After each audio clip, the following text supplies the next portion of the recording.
Christophe Andelatte. Si vous aimez les tordus, alors vous allez être servi. Je vais vous raconter comment et pourquoi, en septembre 2014, une jeune femme qui s'appelait Laetitia Delécluse a été tuée, chez elle, à Ramonchamp dans les Vosges. Et vous verrez, le meurtrier est un sacré lascar, qui sans doute naïvement pensait avoir commis le crime parfait. Pour débriefer cette histoire, je ferai appel tout à l'heure à maître Laurent Benz, du barreau d'Épinal. J'ai écrit ce récit avec Thomas Audouard, la réalisation est de Céline Lebras. Europe 1, Christophe Andelatte.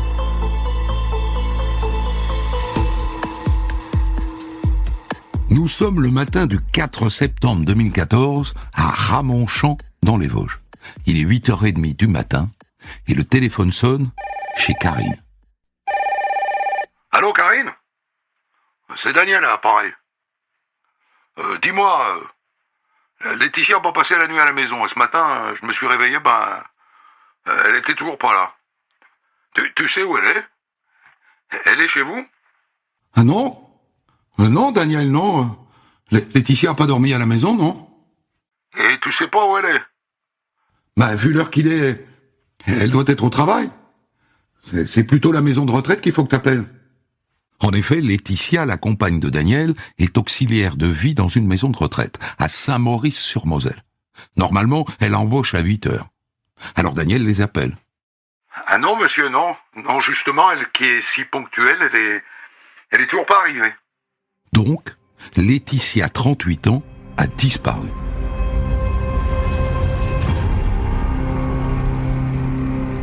Et donc Daniel Rudenko, son compagnon depuis 17 ans, se met à prévenir tout le monde. Et d'abord la mère de Laetitia qui vit dans le Nord, et puis son frère Tony, et puis sa sœur Jennifer. Ah non, Jennifer, non. Non, elle est pas rentrée hier soir, et elle n'a pas embauché à la maison de retraite ce matin. Et les uns et les autres, naturellement, tentent de joindre Laetitia sur son portable. Répondeur. Messagerie Orange, bonjour. La personne que vous essayez de joindre n'est pas disponible. Veuillez laisser votre message après le bip. Tout est inquiétant dans cette disparition.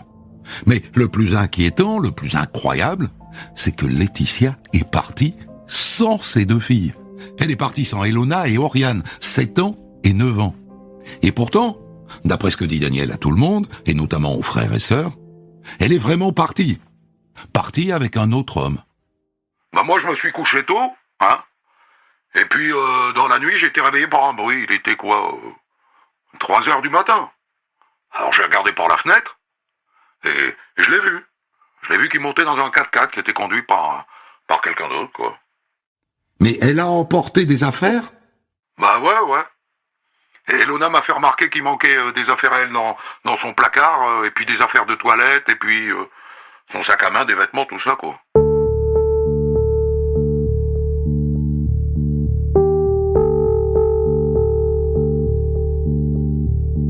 Le scénario, pour vous dire, n'étonne pas grand monde. Le couple bat de l'aile depuis un moment. Laetitia parlait de quitter Daniel et de déménager. Mais une fois de plus, elle ne serait pas partie sans ses filles. C'est impensable. Et elle aurait prévenu son frère et sa sœur, ils sont très proches, très proches. Cette histoire ne tient pas debout. Ça n'est pas une fugue amoureuse. C'est plus grave que ça.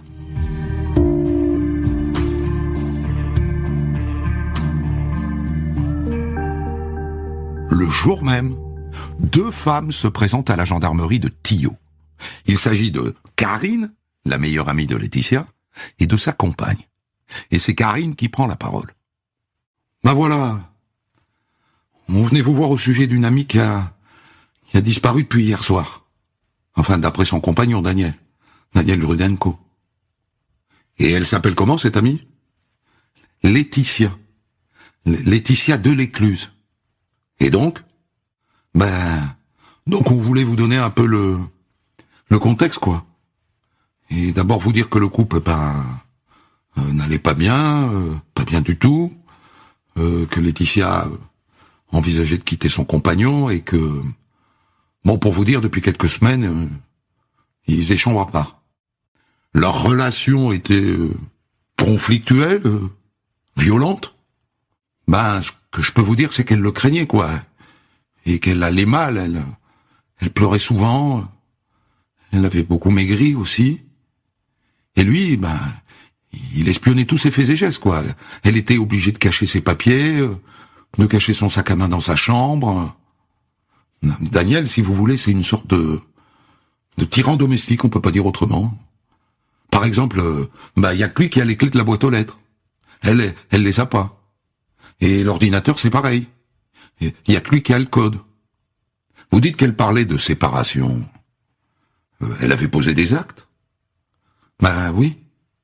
Oui, elle était allée voir le juge des affaires familiales. Elle voulait savoir si elle pourrait conserver la garde de ses filles en quittant le domicile conjugal, quoi. Et ce que vous me dites, c'est que lui dit qu'elle a quitté le domicile conjugal. Justement. Et elle l'a fait sans ses enfants, et ça colle pas du tout, quoi. Mouais. Oh, je sais ce que vous pensez. Le compagnon, Daniel Rudenko, vous le trouvez louche d'entrée. Rassurez-vous, les gendarmes aussi. Alors ils vérifient la réalité de la disparition auprès de la famille de Laetitia. C'est confirmé. Et dans la foulée, ils alertent le procureur, qui ouvre une enquête pour disparition inquiétante. Et que font les gendarmes tout de suite? Eh bien, ils vont voir le mari, enfin le compagnon, Daniel.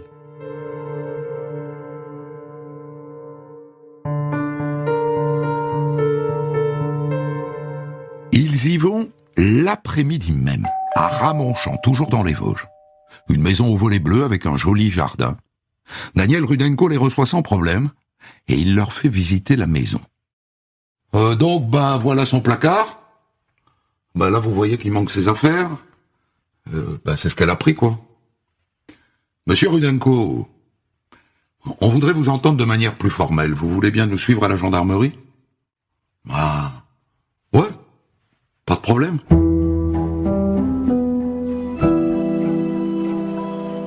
À la gendarmerie, Daniel Rudenko ne se cache pas derrière son petit doigt. Oui, je veux bien reconnaître qu'il y avait des problèmes dans notre couple. Et qu'on n'était pas loin de se séparer. Et c'est vrai que je suis à moitié surpris qu'elle soit partie avec un autre, quoi. Mais quand on lui parle de rapport de domination entre lui et elle... dis donc, elle est bien bonne, celle-là. Ça serait plutôt l'inverse, hein. Ça serait plutôt elle qui me faisait vivre l'enfer, hein.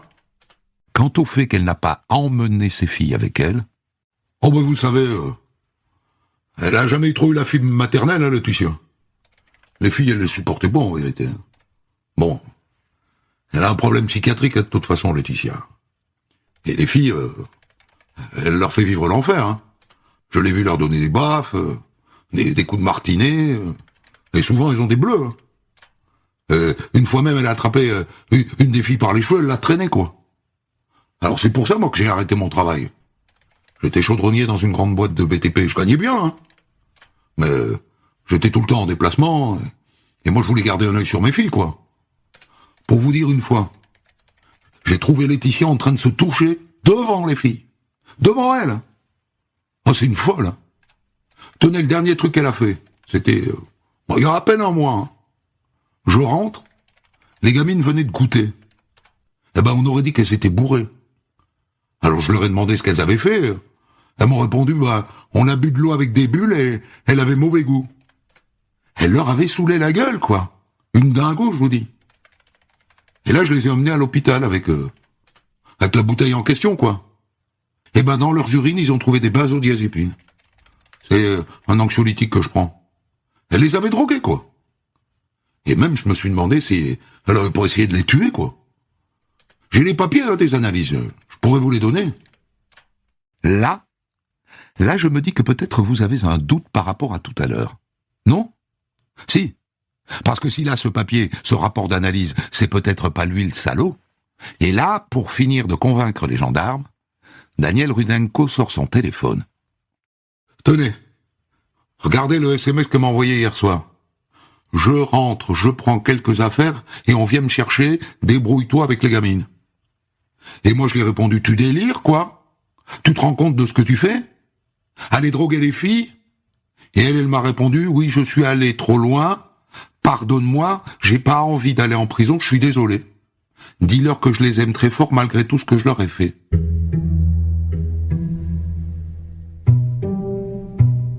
Le soir même, Daniel Rudenko donne aux gendarmes le rapport médical qui démontre qu'il y a eu empoisonnement. Et c'est bien écrit dessus, hein. Traces de benzodiazépine dans les urines. Et le médecin ajoute suspicion de maltraitance, signalement fait à la justice. On s'est peut-être emballé, vous et moi, hein. Dans cette histoire, c'est peut-être elle la méchante, et lui le gentil.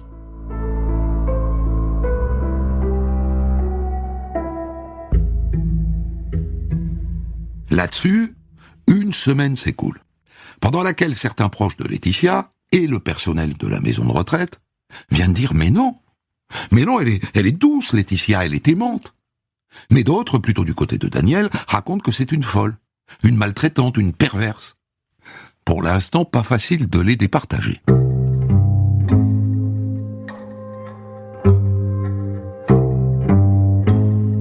Une semaine plus tard, ça traîne, la famille de Laetitia décide de diffuser des affichettes avec sa photo et un numéro de téléphone. Et dans la foulée, ils organisent une battue dans les environs de Ramonchamp. Elle mobilise plusieurs dizaines de personnes. Ils ratissent les bords des routes, les chemins, les bois, sans aucun résultat. Et Daniel Rudenko, évidemment, lui n'y participe pas. Normal, pour lui, elle est partie avec un autre homme. Et d'ailleurs, le jour de la battue, il emmène ses filles au restaurant. Mais je dois vous dire que les gendarmes l'ont à l'œil. Pourquoi ? Eh bien parce qu'en interrogeant les uns et les autres, ils s'aperçoivent qu'il a donné au total 5 versions différentes de son histoire. Il n'a pas dit exactement la même chose aux gendarmes, aux voisins, à la famille et aux amis. Et pourquoi diable ? Avec la battue, la presse commence à s'intéresser à cette histoire, et notamment France 3 Grand Est, qui va voir le frère de Laetitia, Tony. Et Tony n'y va pas par 4 chemins. Eh bien, dès qu'on aura retrouvé Laetitia, on engagera des poursuites contre son compagnon, ça c'est sûr. Tony accuse son beau-frère. Et du coup, naturellement, les journalistes appellent Daniel Rudenko. Ah ben j'ai absolument rien à cacher, hein. La maison a été fouillée de fond en comble. Ça a rien donné. J'ai rien à cacher. Et comme Tony, le frère, trouve que les gendarmes sont mous du genou, il décide de mener sa propre enquête. Il se met en planque devant la maison et il surveille les faits et gestes de Daniel Rudenko 24 heures sur 24. Mais en vain, il ne trouve rien pour étayer sa théorie. Rien.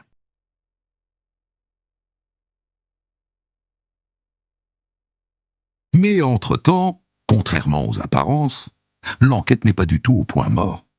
D'abord, on est passé au stade au-dessus. Une information judiciaire a été ouverte et une juge d'instruction a été désignée. Et c'est une information pour homicide involontaire.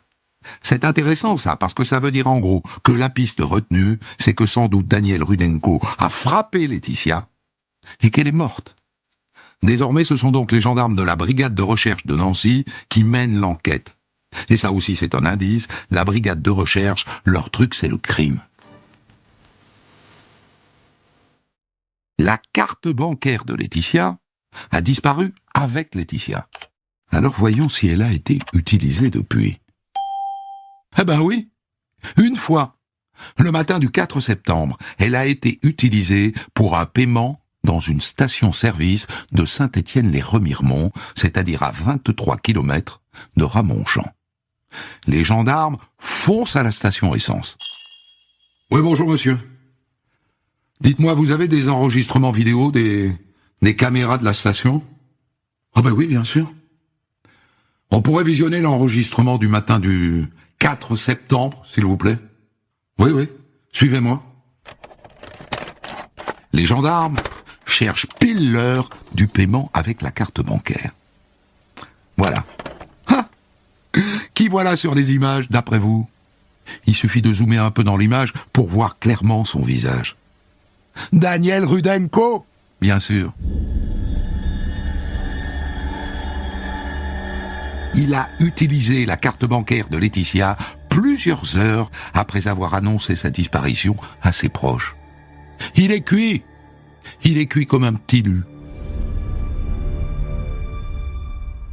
Est-ce que les gendarmes vont l'arrêter tout de suite? Non. Dans ce genre d'enquête, plus on a de biscuits, mieux c'est.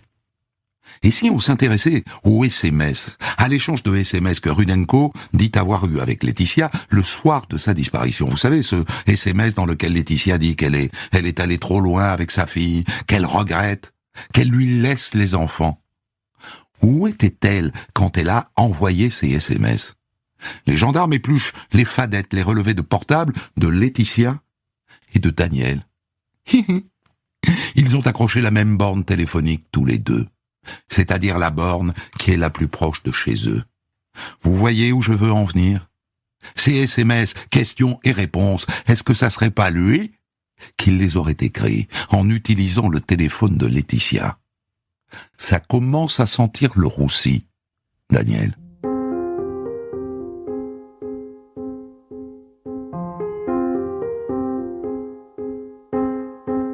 Mais avant de placer Daniel Rudenko en garde à vue, la juge a une autre histoire à vérifier. C'est cette histoire d'empoisonnement. C'est la carte maîtresse de la défense de Rudenko. Ça n'est pas moi le salaud, puisque c'est elle qui faisait du mal aux filles. Le juge décide d'interroger elle-même les deux petites filles. Elona qui a 7 ans et Oriane qui en a 9.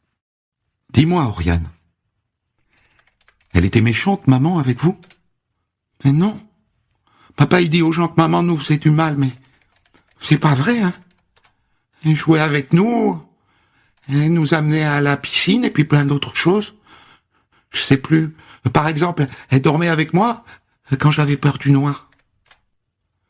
Tu peux me raconter comment s'est passé l'empoisonnement, Oriane? On était au goûter. Il y avait mon papa, ma sœur et puis moi. Et puis bon, on a bu.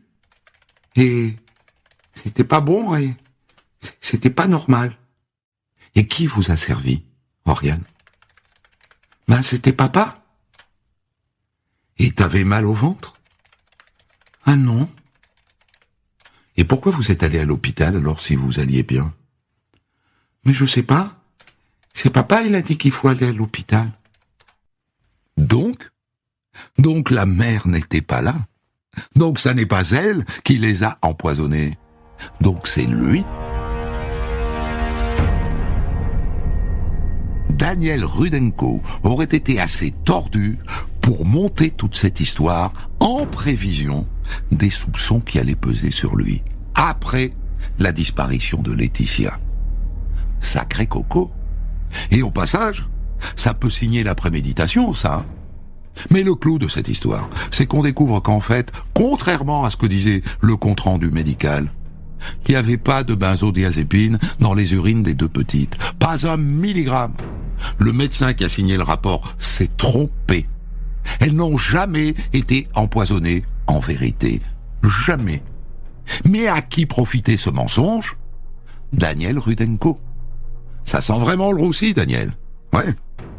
Ça sent vraiment le roussi.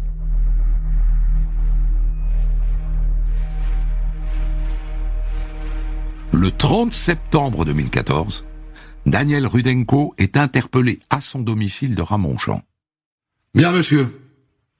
Je vous informe qu'à dater de cet instant, vous êtes placé en garde à vue et nous allons procéder en votre présence à la perquisition de votre maison.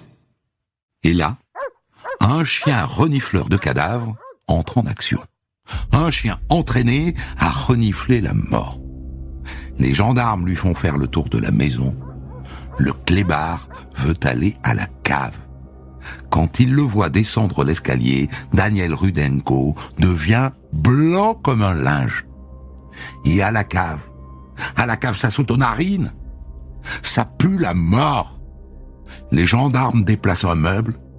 Dessous, la terre a été fraîchement remuée. Ils creusent pas profond, 10 centimètres. Et ils tombent sur des sacs poubelles. Et ils ouvrent les sacs. Mon Dieu! La pauvre Laetitia. Il l'a découpée en morceaux.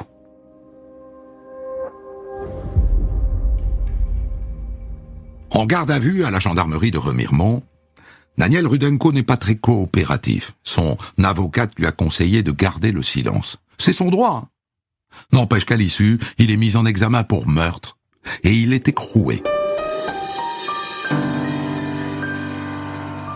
Il est réinterrogé 2 semaines plus tard. Et là, il consent à s'expliquer. Ben voilà quoi. Quand je suis rentré du travail ce soir-là, une dispute a éclaté avec Laetitia. C'était dans la buanderie. Et puis à un moment, je me suis baissé pour refaire mon lacet. Laetitia, elle a profité pour attraper un couteau de cuisine. Et quand je me suis relevé, elle a commencé à me menacer, quoi. Alors j'ai voulu la désarmer. Je sais pas ce qui s'est passé dans la confusion. Je lui ai planté un coup de couteau, mais je voulais pas la tuer. Hein. C'était un accident. Mouais. On a du mal à le croire. Certes, d'après le légiste, elle n'a reçu qu'un seul coup de couteau, mais en plein cœur. Il n'y a aucune autre trace de violence sur le corps, aucune trace de bagarre. Et surtout, d'après le légiste, elle n'est pas morte sur le coup. Elle a agonisé un minimum d'une demi-heure et un maximum de 2 heures ou de 3 heures. Si c'était un accident, un geste malencontreux, il avait le temps d'appeler le SAMU. Il ne l'a pas fait. Il l'a laissé mourir.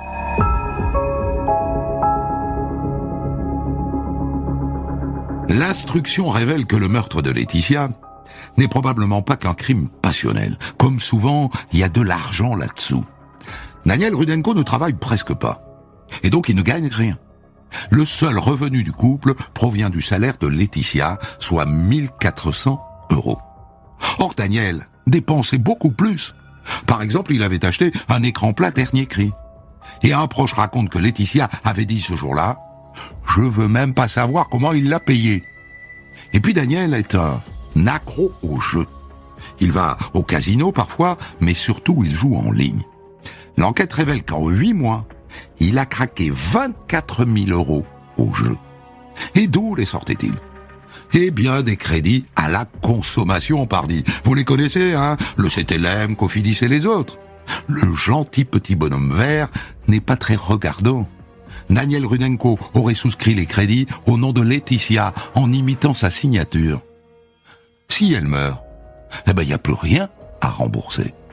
Il a aussi vidé les comptes épargne des 2 gamines. 6 000 € au total. In the pocket.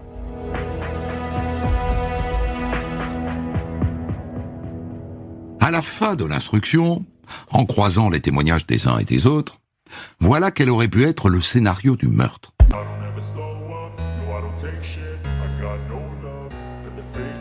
Les gendarmes ont découvert que Laetitia, qui avait peur de Daniel, utilisait sa voiture comme coffre-fort.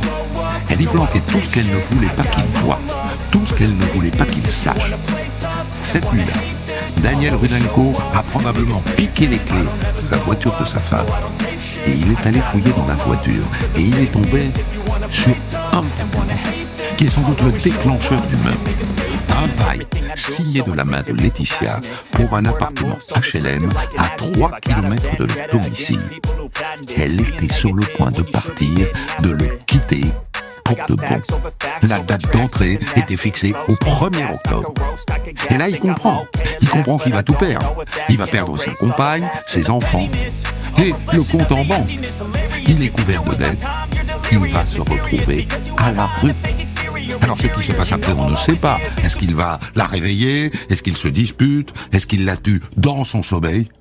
Lui n'est jamais allé au-delà de son improbable scénario d'une dispute, d'un accident.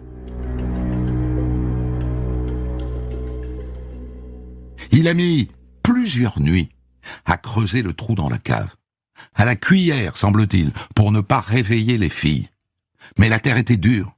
Il n'a pas pu creuser plus de 30 cm.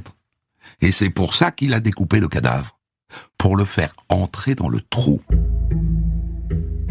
Le procès s'ouvre le 20 juin 2017 à Épinal. Pour le défendre, Daniel Rudenko a choisi un ténor de la région, maître Gérard Welzer. Quand il entre dans le box, Rudenko a la tête baissée. Pas une fois, il ne croise le regard de la famille de Laetitia.